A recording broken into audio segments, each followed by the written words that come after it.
जय हिंद साथियों, मैं अपने इस वीडियो में आपका पुनः स्वागत करता हूं। दोस्तों, आज हम लोग बात करेंगे परिणाम मित्र, जिसको अंग्रेजी में हम लोग ट्रांसफार्मर कहते हैं। और ट्रांसफार्मर को शॉर्टकट में कुछ इस तरह से लिखते हैं, यानी T/F, इसको हम लोग ट्रांसफार्मर पढ़ते हैं।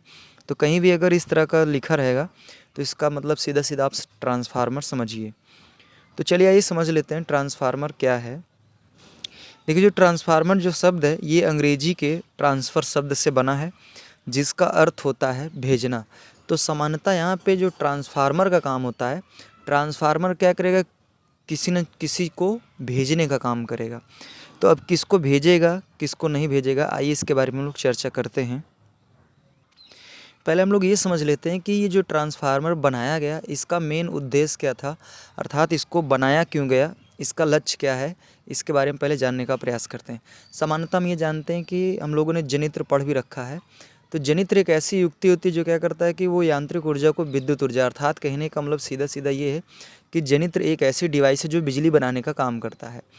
लेकिन इसमें होता क्या है कि जो जनित्र होता है वो एक लिमिटेड बिजली का उत्पादन कर पाता है। जैसे मान लीजिए बहुत ही ज़्यादा हाई रेंज का अगर जनरेटर है, जैसे प्लांटों की मैं बात करूँ तो वहाँ पे जैसे 11,000 33,000 इतने, मतलब इससे ज़्यादा वहाँ पे वोल्टेज नहीं बन पाता है। या फिर आप बात करें आपके सामान्यतः जो घरों में ये प्रयोग होते हैं जनित्र, बैंक वगैरह में जो रहते हैं पावर जनरेटर जो होते हैं, इन सब में ज़्यादा से ज़्यादा 230 वोल्ट 240 वोल्ट, इससे ज़्यादा उसमें वोल्टेज नहीं होता है, उत्पन्न नहीं होता है। तो इसी तरह देखा जाए जो प्लांट होते हैं जहाँ पे बिजली का उत्पादन होता है, वहाँ भी बिजली जो होती है ज़्यादा पावर की नहीं होती, यानी ज़्यादा से ज़्यादा 33,000 11,000 बिजली बनाते हैं। लेकिन आप अगर सोचिए कि 33,000 और 11,000 इतनी पावर की बिजली नहीं होती है कि उसको हम 2-2 3-3 सौ किलोमीटर 4-400 किलोमीटर दूर ले जा सकें। तो उसके लिए क्या करना पड़ेगा, फिर हमें जो बिजली यानी वोल्टेज जो है उसके लेवल को हाई करना पड़ेगा, तब जाके वो अधिक से अधिक दूरी ट्रैवल कर पाएगी। तो इसी बिजली के वोल्टेज को बढ़ाने के लिए दरअसल ट्रांसफार्मर का यूज होता है। ट्रांसफार्मर ये जनित्र के बाद आया है, क्योंकि देखिए जब जनित्र बन गया था तो जब उसमें जो बिजली उत्पन्न हो रही थी वो उतनी पावर की नहीं थी कि उसको सैकड़ों किलोमीटर दूर भेजा जा सके। तो उसी चीज़ को पूरा करने के लिए सैकड़ों किलोमीटर जाने के लिए ट्रांसफार्मर का यूज किया जाता है। ट्रांसफार्मर क्या करता है कि जब प्लांट में बिजली बन जाती है तो उसको सीधा वहाँ से रिसीव करके ट्रांसफार्मर पे भेज दिया जाता है। फिर जितना हमें डिस्टेंस भेजना होता है उसी के हिसाब से ट्रांसफार्मर क्या करता है, वोल्टेज को बढ़ा दे। जैसे मान लीजिए हमको ज़्यादा लॉन्ग डिस्टेंस भेजना है तो 4,40,000 वोल्ट पे भेज सकते हैं, 2,20,000 वोल्ट पे, 1,32,000 वोल्ट पे। तो इतने रेंज में हम लोग वोल्टेज को बढ़ा के भेजते हैं। मान लीजिए थोड़ा कम रेंज है, ज़्यादा नहीं, 50-60 किलोमीटर 70 किलोमीटर है, तो हम 66 केवी यानी 66,000 वोल्ट, मान लीजिए और कम है तो 33,000 वोल्ट, और कम है तो 11,000 वोल्ट। तो इस तरह के वोल्टेजों में हम लोग क्या करते हैं, रूपांतरित करके ट्रांसफ़र करके हम लोग क्या करते हैं कि बिजलियों को भेजने का कार्य करते हैं। तो दरअसल ट्रांसफार्मर जो होता है ये एक डिवाइस है और इसका काम ये होता है, देखिए ये जो ट्रांसफार्मर होता है ये वोल्टेज को बढ़ाता भी है और ये वोल्टेज को घटाता भी है, दोनों काम करता है ये। तो ध्यान देना है, ट्रांसफार्मर जो होता है ये क्या है, पहला नंबर तो ये अन्योन प्रेरण के सिद्धांत पर काम करने वाली युक्ति है। अभी क्या है अन्योन प्रेरण, इसके बारे में चर्चा करेंगे। हाँ, तो ये अन्योन प्रेरण के सिद्धांत पर कार्य करने वाली स्थैतिक युक्ति है। स्थैतिक युक्ति का मतलब ये है कि इसके अंदर कोई भी ऐसा पार्ट नहीं होता है जो गति करता है। जैसे आपने जनित्र में पढ़ा, जनित्र में जैसे आपका आर्मेचर होता है, सर्पी वलय होता है, तो ये लोग क्या करते थे, उसमें गति करते थे, रोटेट करते थे। लेकिन ट्रांसफार्मर में ऐसा कोई भी पार्ट्स नहीं होता है जो क्या करे, गति करता हो। इसमें सारे के सारे जो भाग होते हैं, जितने भी इक्विपमेंट लगे होते हैं, सारे इक्विपमेंट स्थिर अवस्था में होते हैं। तो इसलिए हम इसको स्थैतिक युक्ति कह सकते हैं। अब अन्योन प्रेरण क्या चीज़ है, इसको भी हम सिद्धांत में अच्छे समझने का प्रयास करेंगे। और ट्रांसफार्मर जो होता है ये क्या करता है, लो वोल्टेज को हाई वोल्टेज में और हाई वोल्टेज को लो वोल्टेज में रूपांतरित करने का कार्य करता है। तो अगर इसका हम अच्छे से देखना चाहें तो यहाँ पर आप परिभाषा में ये लिख सकते हैं कि यह एक अन्योन प्रेरण के सिद्धांत पर कार्य करने वाली स्थैतिक युक्ति है जो क्या करता है, लो वोल्टेज को हाई वोल्टेज में और हाई वोल्टेज को लो वोल्टेज में बदलने का कार्य करता है। तो ये इसकी रही परिभाषा। अगर बात करें कुछ इम्पोर्टेंट फैक्ट पर, तो जो ट्रांसफार्मर होता है ये केवल और केवल एसी बिजली पर ही कार्य करता है। आपको ये ध्यान देना, ये बहुत ही इंपॉर्टेंट मतलब पॉइंट है कि जो ट्रांसफार्मर होता है ये केवल एसी बिजली पे ही वर्क करता है, ये डीसी बिजली पे वर्क नहीं करता है। अगर बात करें इसके सिद्धांत की, तो इसका सिद्धांत होता है अन्योन्य प्रेरण के सिद्धांत पे क्या करता है, कार्य करता है। हालांकि अन्योन्य प्रेरण क्या है इसके बारे में आप जानते हैं। अन्योन्य प्रेरण की परिभाषा ये है कि जब किसी एक कुंडली के माध्यम से किसी दूसरी कुंडली में अगर विद्युत की उत्पत्ति की जाती है तो इसी घटना को हम लोग कहते हैं अन्योन्य प्रेरण। तो दरअसल इसमें ट्रांसफार्मर में ऐसा ही कुछ होता है। इसमें क्या होता है कि एक कुंडली की मदद से किसी दूसरी कुंडली में बिजली को जनरेट किया जाता है। तो इसलिए हम लोग बोल सकते हैं कि जो ट्रांसफार्मर होता है ये अन्योन्य प्रेरण के सिद्धांत पे काम करता है। अब आइए हम लोग इस बात करते हैं ट्रांसफार्मर की रचना या संरचना के बारे में अब चर्चा करेंगे। तो देखिए जो ट्रांसफार्मर होता है इसमें बेसिकली मेन जो भाग होता है वो होता है कोर। ये कुछ इस तरह का आयताकार नर्म लोहे का बनाया जाता है पतली पतली पत्तियों से, और ये पत्तियां जो होती हैं वो कई आकार में हो सकती हैं। वो ई आकार की भी होती हैं, यू आकार की भी होती हैं, आई आकार की भी होती हैं और एल आकार। तो बेसिकली ये 4 आकार की पतली पतली पत्तियां होती हैं जिनको क्या करते हैं एक के ऊपर एक रख के इसको मोटा सा बना देते हैं। उसके बाद इसी पे क्या किया जाता है, कुंडलन किया जाता है। तो ट्रांसफार्मर में बेसिकली 2 भाग होता है, 2 ही चीज़ होता है। एक तो नर्म लोहे की क्रोड होती है यानी कोर होती है, और इन कोरों पे जो लिम बने होते हैं इन लिमों पर वाइंडिंग हुआ होता है बस। इसमें 2 तरह की बाइंडिंग, जैसे सिंगल फेज ट्रांसफार्मर है तो इसमें 2 तरह की बाइंडिंग, एक होता है आपका प्राइमरी बाइंडिंग और दूसरा होता है आपका सेकेंडरी बाइंडिंग, या इसी को आप प्राइमरी कॉइल भी कह सकते हैं कुंडलन, या फिर इसको आप सेकेंडरी कुंडलन कह सकते हैं। पीसी का मतलब प्राइमरी कॉइल और एससी का मतलब है सेकेंडरी कॉइल। आपको एक चीज़ मैं और बता दूं कि इसमें जो जैसे आप ये किसी एक को नहीं कह सकते हैं कि ये प्राइमरी कॉइल है और या फिर ये सेकेंडरी कॉइल है, या फिर आप ये नहीं कह सकते कि ये प्राइमरी है और ये सेकेंडरी है। प्राइमरी का मतलब प्राथमिक और सेकेंडरी का मतलब द्वितीयक। देखिए यहाँ पे प्राइमरी और सेकेंडरी जो डिसाइड किया जाता है वो डिपेंड करता लोड किधर जोड़ा जा रहा है और सप्लाई वोल्टेज किधर जोड़ा जा रहा है। तो ध्यान ये देना है कि जिस तरफ सप्लाई वोल्टेज जोड़ा जाएगा उधर आपका प्राइमरी साइड बनेगा, और जिधर आपका लोड जोड़ा जाएगा उधर आपका क्या बनेगा, सेकेंडरी साइड बनेगा। तो ये ध्यान देना, इसमें प्राइमरी और सेकेंडरी जो होता है वो फिक्स नहीं होता है कि प्राइमरी किधर होगा सेकेंडरी किधर होगा। और एक इम्पॉर्टेंट पॉइंट और भी आपको ध्यान देना है कि यहाँ पे जो एक कुंडलन हुआ होता है यानी जो तारों को लपेटा गया होता है, ये इनके फेरों की संख्या कभी आपस में बराबर नहीं होती है। इनके फेरों की संख्या अलग होती है। जैसे कोई ज़रूरी नहीं है कि इधर ज़्यादा हो इधर कम हो, या फिर इधर ज़्यादा हो इधर कम हो, ऐसा कुछ नहीं है। इसमें मतलब किसी एक तरफ ज़्यादा संख्या रख दी जाती है और किसी एक तरफ कम। और एक चीज़ और भी आपको ये ध्यान देना है कि जिधर संख्या ज़्यादा होती है उधर का तार पतला होता है, जबकि जिधर की संख्या कम होती है उधर का तार मोटा होता है। तो ये भी आपको ध्यान रखना है। अब यदि मान लीजिए इधर वाला जो इधर साइड का है इसमें फेरों की संख्या कम है, ठीक है, और इधर वाले में क्या है फेरों की संख्या ज़्यादा है। तो अगर हम मान लीजिए इधर हम क्या करें एसी सप्लाई जोड़ दें, जैसे मान लीजिए सपोज दैट ये जो ट्रांसफार्मर है ये किसी स्टेबलाइज़र में लगा हुआ है और हमारे पास एक मोटर है जो क्या करती है वो 120 वोल्ट पे काम करती है, ठीक है। तो अभी मैंने आपको बताया था कि इधर मान लेते हैं फेरों की संख्या कम है, इधर क्या है ज़्यादा है। तो देखिए अब हमारी जो मोटर है वो 120 वोल्ट पे काम करती है और हमारे घरों में सामान्यतः जो सप्लाई आ रही है वो 230 240 के करीब आती है, ठीक है। तो इधर इसमें ये देखना होता है कि हमें क्या करना है, वोल्टेज हमारा ज़्यादा है उसको हमें कम करना है। तो कम करना है तो इसका मतलब ये कि जिधर हमें लोड जोड़ना है उधर ही हमें कम करना है। तो कम हमेशा जिधर कम फेरे होंगे उधर ही हमें करना है। तो हम क्या करेंगे, इधर साइड हम लोड जोड़ देंगे, ठीक है। इधर साइड हम जिसे जो भी हमारा मोटर है उसको हम इस वाले टर्मिनल से कनेक्ट करेंगे, और जो हमारे घरों में जो सप्लाई आ रही है उसको हम क्या करेंगे, उसको इधर वाले टर्मिनल से कनेक्ट कर देंगे। तो अब देखिए आपका जो लोड है इस तरफ कनेक्ट हुआ है, यानी आपके जो घर की मोटर है जो पानी दे रही है समरसेबुल से, या फिर जो टुल्लू वाली जिसको आप लोग नल कहते हैं, तो उसको आपने इधर साइड जोड़ा है।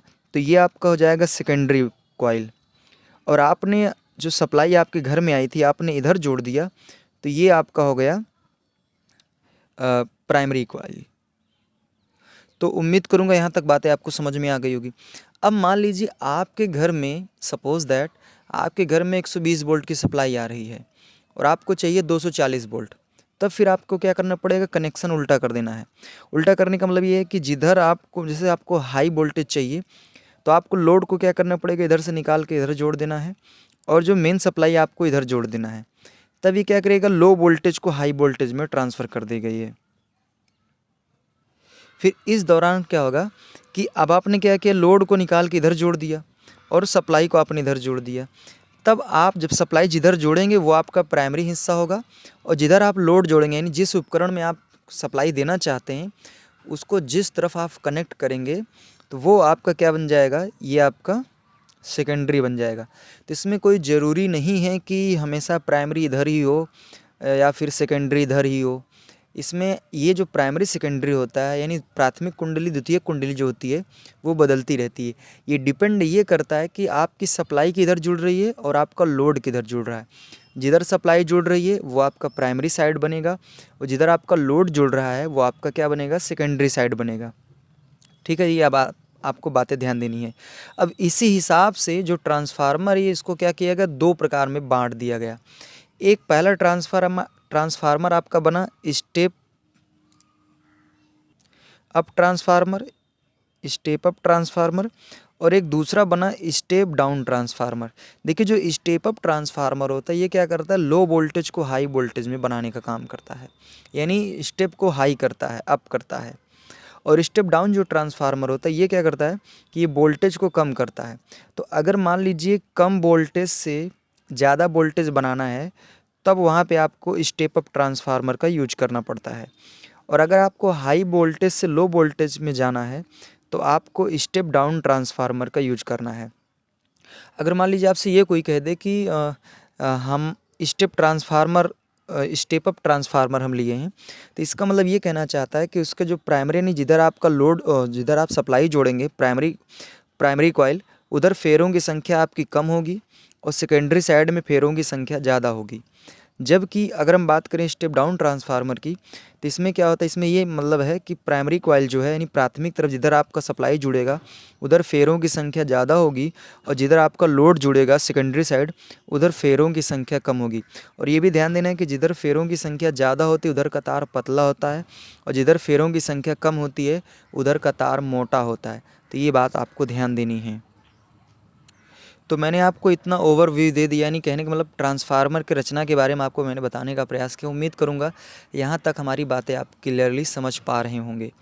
तो अगर मान लीजिए अब इसके बारे में अगर लिखना हो, कैसे लिखेंगे, तो ट्रांसफार्मर के अगर रचना की बात करें तो इसमें आप ये कह सकते हैं कि इसमें एक नरम लोहे की क्रोड होती है, यानी कोर होती है, आयताकार कोर होती है, जिसे क्या किया जाता है कि पतली पतली EUI तथा L आकार की पत्तियों से बनाया जा सकता है या बनाया जाता है। इन क्रोडों में दो कुंडलन हुआ होता है। एक कुंडलन को, यानी एक कॉइल को हम लोग प्राथमिक कुंडलन कहते हैं और दूसरे को हम लोग सेकेंडरी कुंडलन कहते हैं। इनमें से क्या करते हैं, जिस कुंडलन में हम लोग सप्लाई को कनेक्ट करते हैं उस वाली कुंडलन को हम लोग प्राइमरी कुंडलन कहते हैं, यानी प्राथमिक कुंडली कहते हैं, और जिधर हम लोग लोड को कनेक्ट करते हैं उधर वाली कुंडली को हम लोग सेकेंडरी कुंडली कहते हैं।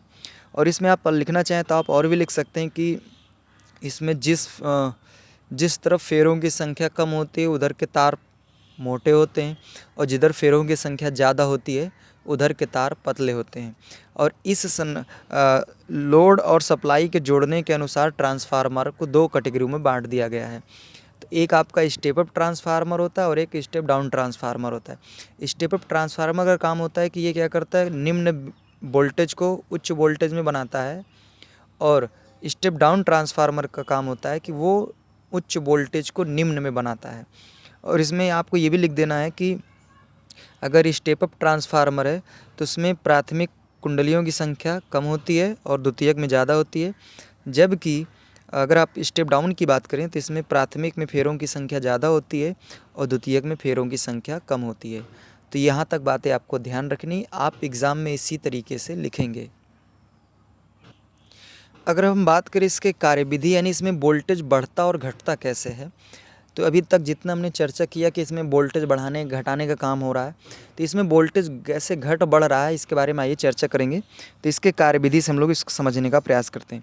जैसे मान लीजिए अगर आप क्या किए, इधर आपने सप्लाई जोड़ दिया, मान लीजिए आपके घर में 230 वोल्ट की बिजली आ रही है, इधर फेरों की संख्या मान लिया हमने कम किया है मैंने, इधर फेरों की संख्या क्या है ज़्यादा है, सपोज दैट, ठीक है। तो आपको क्या करना भाई, अगर आप सप्लाई इधर जोड़ रहे हो तो इसका मतलब ये है कि आप वोल्टेज को बढ़ाओगे, क्योंकि सेकेंडरी साइड क्या है, फेरों की संख्या ज़्यादा है। आपने फैराडे के नियम में ये पढ़ा था कि जब किसी चुंबकीय परिवर्तनीय चुंबकीय क्षेत्र में अगर कोई तार या कुंडली रख दी जाती है तो उसमें क्या होता है, विद्युत वाहक बल उत्पन्न हो जाता है। तो आपने शायद वहाँ पे ये भी पढ़ा होगा कि आप किसी तार को रखेंगे तब भी उसमें विद्युत वाहक बल उत्पन्न होगा, और किसी कुंडली को आप रखते हैं तब भी उसमें विद्युत वाहक बल उत्पन्न होगा। तो वहाँ पे आप ये भी प्रश्न कर सकते थे कि अगर जब तार में ही बिजली उत्पन्न हो रही है तो कुंडली का यूज क्यों कर रहे हैं। दरअसल कुंडली का मतलब ये होता है कि उसमें क्या होता है, तार को कम जगह पे ज़्यादा लंबा रख सकें, इसलिए हम लोग क्या करते हैं, कुंडलियों का यूज करते हैं। इसमें देखिए जब परिवर्तनीय चुंबकीय क्षेत्र में रखते हैं किसी तार को, अगर हम कुंडली बना के रखते हैं, यानी कहने का मतलब कम जगह में अगर ज़्यादा लंबा तार रखते हैं तो जितना लंबा तार होता है उसमें बिजली उतनी ज़्यादा उतरती है। तो इसलिए यहाँ पे तारों को क्या किया जाता है, लपेट के रखा जाता है, ताकि कम जगह में ज़्यादा लंबा तार हो और ज़्यादा से ज़्यादा क्या करे, बिजली उतरे उसमें। तो अब आप इसमें करेंगे क्या, इसमें इधर साइड जिधर फेरों की संख्या कम है उधर आप क्या करिए, सप्लाई को जोड़ दीजिए, और जिधर फेरों की संख्या ज़्यादा है आप उधर क्या करिए, लोड को जोड़ दीजिए। लोड में आप कुछ भी जोड़ सकते हैं, आपका एसी हो सकता है, फ्रिज हो सकता है, कूलर हो सकता है, मोटर हो सकती है पानी निकालने की, ठीक है। तो आपने क्या किया, इधर आपने जोड़ दिया। अब एसी बिजली से आपने क्या किया, इसको कनेक्ट किया। चलिए मान लीजिए हमने क्या किया, ये एसी बिजली से हमने इसको कनेक्ट कर दिया। अब आपने ये भी पढ़ा है कि जो एसी बिजली होती है वो ज्यावक्री में गति करती कुछ इस तरह से। इसमें ये क्या करती है कि धनात्मक ऋणात्मक धनात्मक ऋणात्मक चक्र लेती है। और आपने ये भी पढ़ा है कि जो एसी बिजली होती है इसमें क्या होता है, फेज न्यूट्रल बदलता रहता है। तो मान लीजिए जब ये धनात्मक अर्ध चक्र लेगी तो ये करंट ये फेज वाला काम ये करेगा और न्यूट्रल का काम यानी करंट इधर से वापस आएगी। और जब ये ऋणात्मक अर्ध चक्र लेगी तब ये क्या बन जाएगा, तब आपका ये फेज बन जाएगा, तब करंट इधर से जाएगी और करंट वापस इधर से आएगी। तो यानी कहने का मतलब ये है कि कुछ कुछ समय पे क्या होगा कि इसमें करंट जो अपनी दिशा को बदलेगी बार बार। तो जैसे मान लीजिए करंट इधर से गई, फिर इधर से रिटर्न होते हुए आई, फिर इधर से करंट गई, फिर रिटर्न होके आई। तो मतलब यहाँ पे ये देखा जा रहा है कि जो करंट है वो बार बार क्या कर रही है, अपनी दिशा को बदल रही है। और आपने ओस्टोट के नियम में भी पढ़ा था कि अगर किसी तार के अंदर जब करंट फ्लो करती है तो उस तार में क्या होता है, चारों तरफ चुंबकीय क्षेत्र उत्पन्न होने लगता है। तो कभी क्या होगा कि जब मान लीजिए करंट इधर से गई तो चुंबकीय बल रेखाएं कुछ इस तरफ से ऐसे आएंगी, इधर से होते हुए ऐसे आएंगी, ठीक है। या फिर जब इधर से करंट जाएगी तो हो सकता है चुंबकीय बल रेखाएं कुछ इधर से जाएंगी, फिर ऐसे वापस आएंगी। तो यहाँ पे आप ये देख पा रहे हो कि इसमें क्या हो रहा है, जो चुंबकीय बल रेखाएं हैं वो बार बार क्या कर रही हैं, अपनी दिशा को बदल रही हैं। यानी कहने का मतलब चुंबकीय बल रेखाओं में परिवर्तन कर रही हैं। तो जब चुंबकीय बल रेखाओं में परिवर्तन कर रही हैं तो जाहिर सी बात है, अन्योन्य प्रेरण में आपने पढ़ा था कि इस कुंडली में आप फिर क्या देखेंगे, इस कुंडली में आप ये देखेंगे कि इसमें एक बिजली यानी एक विद्युत उत्पन्न हो जाएगी। तो ऐसे ही ट्रांसफार्मर में विद्युत का उत्पादन होता है। इसमें क्या किया जा रहा है कि हमने क्या किया, सिर्फ एक कुंडली में, दो कुंडली थी, इधर हमने क्या किया, एक कुंडली में हमने लोड को कनेक्ट किया है, ठीक है। ये लोड है यानी उपकरण आप कह सकते हैं। और हमने क्या किया, इधर किसी सप्लाई को कनेक्ट नहीं किया है, सिर्फ हमने सप्लाई इधर कनेक्ट किया था। लेकिन आपने ये देखा कि इसकी वजह से इसके अंदर भी क्या हो रही है, बिजली उत्पन्न हो रही है। तो ये किसी अन्य कुंडली की मदद से किसी दूसरी कुंडली में विद्युत उत्पन्न हुई। इसलिए हम कह सकते हैं कि जो ट्रांसफार्मर होता है ये अन्योन्य प्रेरण के सिद्धांत पे वर्क करता है। तो अगर मान लीजिए आप इधर सप्लाई जोड़ते हैं, इधर आप लोड जोड़ते हैं, इधर फेरों की संख्या कम है, इधर ज़्यादा है, तो सप्लाई इधर लो से क्या हो जाएगी, हाई जनरेट। जैसे मान लीजिए अगर आप इधर 240 वोल्ट कनेक्ट कर रहे हैं तो इधर सेकेंडरी साइड में जो भी वोल्टेज उत्पन्न होगा वो 240 वोल्ट से ज़्यादा होगा। अब उसी का अपोजिट कर दीजिए, अब देखिए अगर यहाँ पे आप फेरों की संख्या इधर कम फेरों की संख्या की तरफ आपने सप्लाई जोड़ा है और अधिक फेरों की संख्या की तरफ आपने लोड जोड़ा है, तब इस दौरान आपका ये स्टेप अप ट्रांसफार्मर बन चुका है। अगर इसको हम इधर से निकाल के अगर हम सप्लाई इधर कनेक्ट कर दें और लोड आपका इधर कनेक्ट कर दें, तब भी क्या होगा, इसमें इधर से करंट आएगी और इधर चुंबकीय बल में बार बार परिवर्तन होगा, जिस वजह से इसके अंदर बिजली उतरेगी। तो यहाँ पे हाई वोल्टेज से क्या होगा, लो वोल्टेज में आएगा, ठीक है। तब इस दौरान आपका ये जो ट्रांसफार्मर बनेगा, ये आपका ट्रांसफार्मर स्टेप डाउन ट्रांसफार्मर बनेगा। तो उम्मीद करूँगा दोस्तों ट्रांसफार्मर से संबंधित जितनी भी बातें हमने करी, सारी बातें आपको क्लियरली समझ में आ गई होगी। अगर आप थोड़ा कम भी समझ पाए हैं, खैर कोई नहीं, आप एक बार फिर से वीडियो को अगर आप देखेंगे एकदम स्टेप टू स्टेप, तो उम्मीद करूँगा हमारी बातें आपको समझ में आ जाएगी।